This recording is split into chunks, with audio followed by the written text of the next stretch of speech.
I gave away my wife's china cabinet on a Saturday morning in March, handed it off to a young couple from Craigslist, who loaded it into their pickup truck and drove away in under 10 minutes. I stood in my driveway in Phoenix, watching them leave, feeling like I'd just accomplished something important. Decluttering, simplifying, preparing for my downsized retirement. That china cabinet had been in our family for 32 years.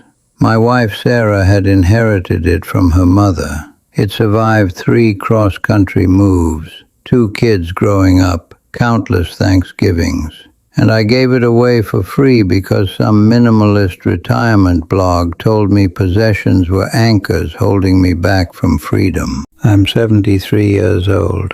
I've been retired for 9 years. And that china cabinet represents the single biggest mistake I made when I downsized for retirement. Not because of the cabinet itself, because of what giving it away taught me about what I actually needed versus what I'd been told I should want. My name's Frank. I worked 40 years as a high school principal in Phoenix. My wife Sarah passed in 2014 after 38 years of marriage. Lung cancer, never smoked a day in her life. By the time I retired in 2015 at 64, I was alone in a 4-bedroom house in Scottsdale that we'd bought in 1989. The place was full of 40 years of accumulated life. Furniture, photos, books, Sarah's clothes still in the closet, boxes in the garage I hadn't opened in a decade. And everywhere I looked, I saw her absence. My daughter Amy lived in Seattle with her family. My son Josh was in the military, stationed in Germany. And every retirement article, every financial advisor, every well-meaning friend said the same thing: downsize. Sell the big house, get rid of the stuff, move somewhere smaller and cheaper. The math made sense. My pension was $3,200 monthly. Social Security another $1,800. That's $5,000 a month, which sounds comfortable until you're maintaining a 4-bedroom house in Scottsdale. Property taxes, utilities, maintenance, landscaping. I was spending $2,800 monthly just on the house. Add food, insurance, car, health care, and I was barely breaking even. So I decided to do what everyone said: downsize aggressively, sell the house, get rid of everything I didn't absolutely need, move somewhere cheap, and live simply. I found the Philippines almost by accident. A guy I'd worked with years ago, Tom, had retired to Dumaguete and kept posting on Facebook about his incredible cost of living. Rent $300, food $200, living like a king on $1,000 monthly. I started researching. The numbers were insane. I could live in the Philippines for less than half what the house alone cost me in Scottsdale. The weather was warm year-round. English was widely spoken. Healthcare was cheap and surprisingly good. And here's the part that hooked me. It felt like an adventure. After Sarah died, I'd been in survival mode, just getting through days. The idea of moving to the other side of the world, starting completely fresh, felt like the bold move a guy makes when he decides to actually live again. I listed the house in June 2015, sold it in 3 weeks for $340,000. After paying off the small remaining mortgage and closing costs, I cleared $310,000. Then I started the purge. I read every minimalist retirement blog, every article about radical downsizing. They all said the same thing: you don't need all that stuff. Possessions weigh you down. Freedom comes from letting go. Take only what fits in 2 suitcases and start fresh. So that's what I did. I sold the furniture, Had an estate sale for Sarah's things, her clothes, her jewelry, her books. I kept one photo album and got rid of the rest. Gave away kitchenware, tools, sporting equipment, everything.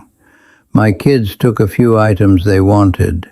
The rest went to Goodwill or the dump. The china cabinet was one of the last things. Amy had said she didn't have room for it in Seattle. Josh was overseas and couldn't take it. So I posted it on Craigslist and it was gone. By the time I finished, I'd reduced 40 years of life to 2 large suitcases and 3 boxes I shipped to myself. I felt efficient, liberated, ready. I flew to the Philippines in September 2015 with my 2 suitcases, $310,000 in the bank, and absolute confidence I'd figured out retirement. The first 6 months in Dumaguete were exactly what I'd hoped for. I rented a small 2-bedroom house for $280 monthly. The weather was perfect. Food was incredibly cheap. I'd wake up, have coffee on my little terrace, walk to the boulevard, eat lunch for $2, and feel like I'd cracked some secret code.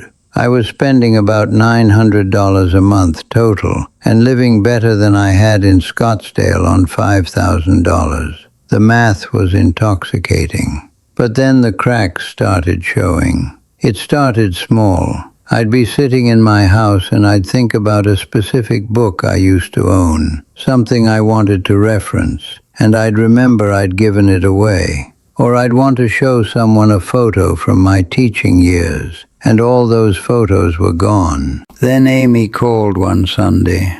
She was pregnant with her 3rd child, and we were talking about baby names, and she mentioned Sarah's grandmother's name. And I said, "You know, there's a photo of her grandmother somewhere." And then I stopped because I'd thrown all those photos away. Amy went quiet. Then she said, "Dad, you threw away Grandma's family photos." I'd kept one album, our wedding, the kids growing up, some trips. But Sarah's family history, the old photos from her parents and grandparents, I'd tossed them during the purge because I was trying to travel light. That conversation haunted me for weeks. The bigger issue took longer to recognize. I'd moved to the Philippines to start fresh, to be free from stuff, to live simply. And I'd achieved that. But I'd also erased almost every physical connection to my previous life. I had no furniture that Sarah and I had picked out together. No objects that carried memories. Nothing my kids could point to and say, "I remember that from growing up." I was living in a house with rented furniture, eating off plates I'd bought at a local market, surrounded by nothing that meant anything. One night I was invited to a neighbor's house for dinner. Filipino family, wonderful people. Their house was small, maybe 600 square feet, but every surface had photos, religious items, kids' drawings, a cabinet with special dishes they only used for holidays. The grandmother showed me a watch her husband had worn, passed down from his father. She showed me a santo, a religious statue that had been in the family for generations. She showed me photos going back 70 years. And I realized I had nothing like that anymore. I'd thrown it all away because I thought freedom meant having nothing. But freedom isn't the absence of possessions. It's having what matters and letting go of what doesn't. And in my aggressive downsizing, I'd eliminated both. Here's the mistake in plain terms. I downsized based on space and cost, not on meaning. I got rid of Sarah's china cabinet because it was big and I didn't have room for it. But that cabinet had been at every Thanksgiving, every Christmas, every family gathering for 3 decades. My kids had grown up seeing it. Sarah had loved it. Should I have shipped it to the Philippines? No, that would have been crazy.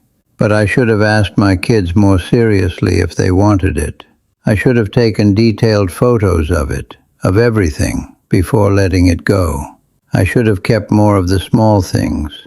Her favorite serving bowl, a specific set of books, things that didn't take much space but carried weight. I sold our dining room table, the one we'd bought together in 1982, because I didn't need a big table anymore. I gave away tools I'd used for 30 years because I thought I wouldn't need them. I threw away boxes of letters and cards because they seemed like clutter. And now, 8 years later, I'd give a lot to have some of that back. The financial advisors and minimalist bloggers aren't wrong that downsizing makes sense. The math works. I am living comfortably on a fraction of my previous costs. But they don't tell you the emotional cost of erasing too much. They don't talk about the grief that comes later when you realize you've severed connections to your own history. I've met a lot of retirees here in the Philippines, and the happiest ones aren't the ones who brought nothing. They're the ones who brought the right things. My friend Bill lives in Cebu.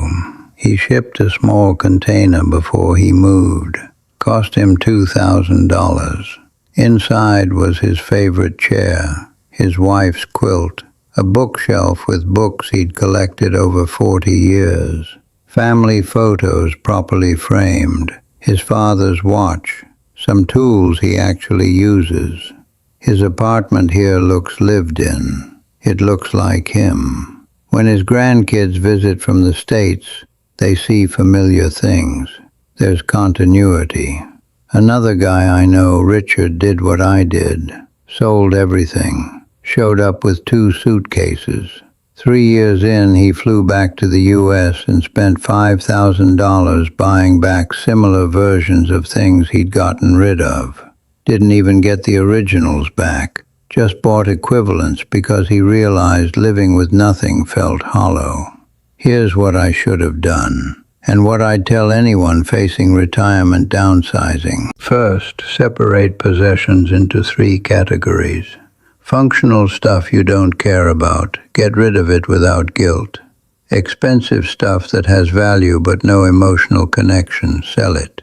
But things that carry memory, history, connection to people you love, keep those, even if it costs you to store or ship them. Second, take exhaustive photos and videos before you get rid of anything significant. I didn't do this. Now my memories of what our house looked like, what Sarah's things looked like, are fading. Photos would have preserved that. Third, involve your family in the process more than you think you need to. I asked my kids once if they wanted things. When they said no or seemed uncertain, I moved on. I should have pushed harder, explained the significance, given them time to think. Some of those things they'd want now but didn't understand their value then. Fourth, don't take advice from minimalist bloggers who are 30 years old and child-free. Their version of downsizing is different from what a 64-year-old widower with 40 years of accumulated family history should be doing. The advice doesn't translate.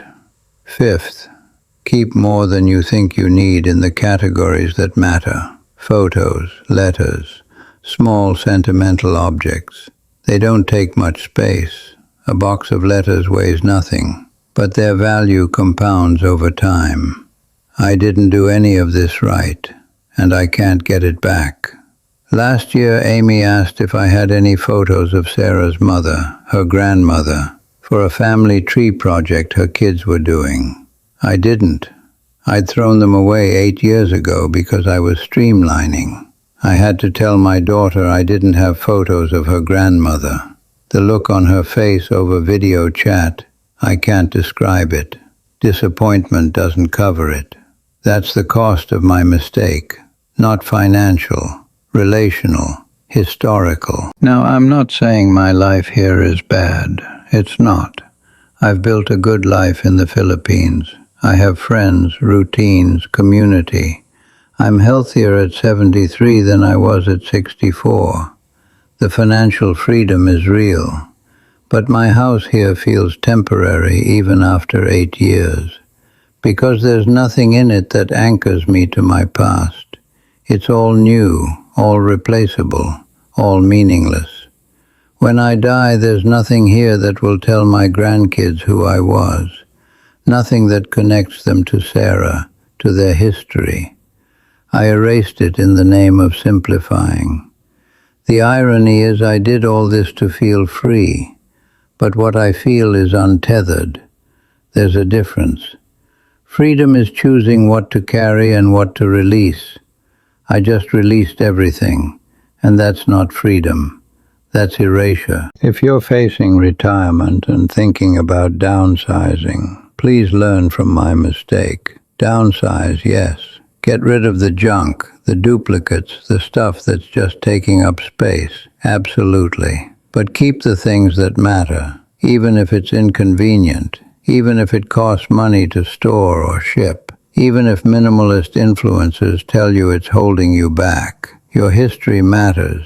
Your memories deserve physical form. Your family's connection to their past is worth preserving. I gave away a china cabinet because I thought I didn't need it. What I actually gave away was Thanksgiving dinners, Christmas mornings, the sound of Sarah's voice saying, "Frank, get the good plates out." You can't get that back, and no amount of financial freedom makes up for it. Before I wrap this up, I want to point you to something that might help you think through these decisions better than I did.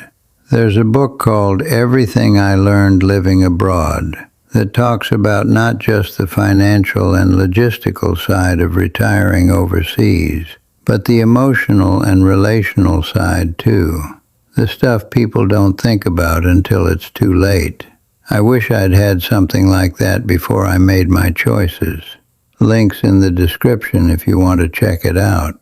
And if this story resonated with you, if you're facing similar decisions or you know someone who is, please subscribe to the channel and hit the notification bell. I'm going to keep sharing the real lessons from retirement, the mistakes and the wins, because nobody else is telling you this stuff. It's all sunshine and beach photos out there. You deserve the truth. Thanks for listening. Take care of yourselves. And when you're deciding what to keep and what to let go, remember, some things you can't replace later. Choose carefully.